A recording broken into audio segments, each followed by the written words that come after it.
অত্যন্ত সুন্দরভাবে আমরা একে অপরের ভাই হিসেবে অতীতেও আমরা সবসময় তাদের অনুষ্ঠান আমরা গেছি, আমাদের ঈদের অনুষ্ঠানেও তারা আসছে। এটা আমাদের একটা ভ্রাতৃত্বের অত্যন্ত সুন্দর বন্ধন। আর আমরা কিছু কিছু দুষ্কৃতিকারী আছে, অনেক সময় বদমাইশি করার এবং ক্ষতি করার চেষ্টা করে। তার জন্য আমরা আমাদের দল বাংলাদেশ জাতীয়তাবাদী দল সারা দেশব্যাপী আমাদের নেতা জনাব তারেক রহমান সাহেব নির্দেশ দিয়েছেন যে সবাই যেন পাশে থেকে সব কিছু উচ্ছৃঙ্খল বিশৃঙ্খলা থেকে তাদের এই অনুষ্ঠান যেন সুন্দরভাবে শুরু হয় এবং শেষ হয়।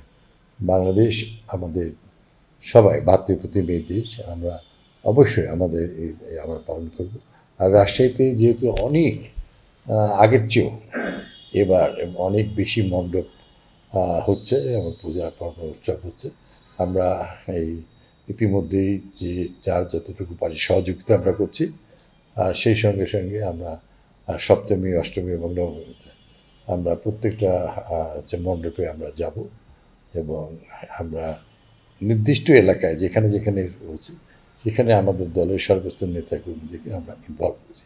কেউ যেন কোনো মানে খারাপ কিছু করার চেষ্টা যেন না করে, এবং আইন শৃঙ্খলা বাহিনী খুবই সজাগ এবং আমরা তাদের সঙ্গেও যোগাযোগ রাখছি।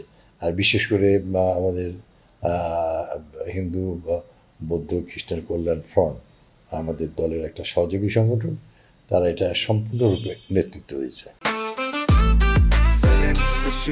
জেনেক্সে শিফট করো, লাইফকে লিফট করো। আমার আমার এলাকায় যে মণ্ডপ হচ্ছে এটা যেমন কমিটি আছে, আমরা যারা দলের লোকজন আছি আমরা সবাই মিলে আমরা যোগাযোগ করতে থাকছি এবং এই এলাকার হচ্ছে একজন অধিবাসী হিসেবে আমার সর্বপ্রথম দায়িত্ব আমার এখানকার মণ্ডপটিকে সবসময় খেয়াল রাখা।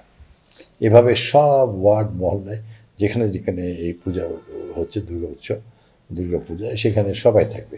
হ্যাঁ, আমরা নেতা কর্মীদেরকে আমরা বারবার অত্যন্ত সজাগ দৃষ্টিতে এই বাংলাদেশের মাতৃপ্রতিমা আমাদের সকল যে এই অনুষ্ঠানে আমাদের সকলের অংশগ্রহণ, সর্বত্র সহযোগিতা এবং নিরাপত্তা দেওয়া এবং তাদের পাশে থাকা, এটি আমাদের অঙ্গীকার। আমরা আমাদের দল আমাদের নেতা আগে ম্যাডাম খালেদা জিয়া এটার নির্দেশ দিয়েছিলেন, আর তার আগে প্রেসিডেন্ট জিয়াউর রহমান এটার নির্দেশ দিয়েছিলেন এবং এখন হচ্ছে আমাদের নেতা জনাব তারেক রহমান সাহেব এ বিষয়ে সবসময় খোঁজখবর রাখে, উনিও একই নির্দেশ দিয়েছেন।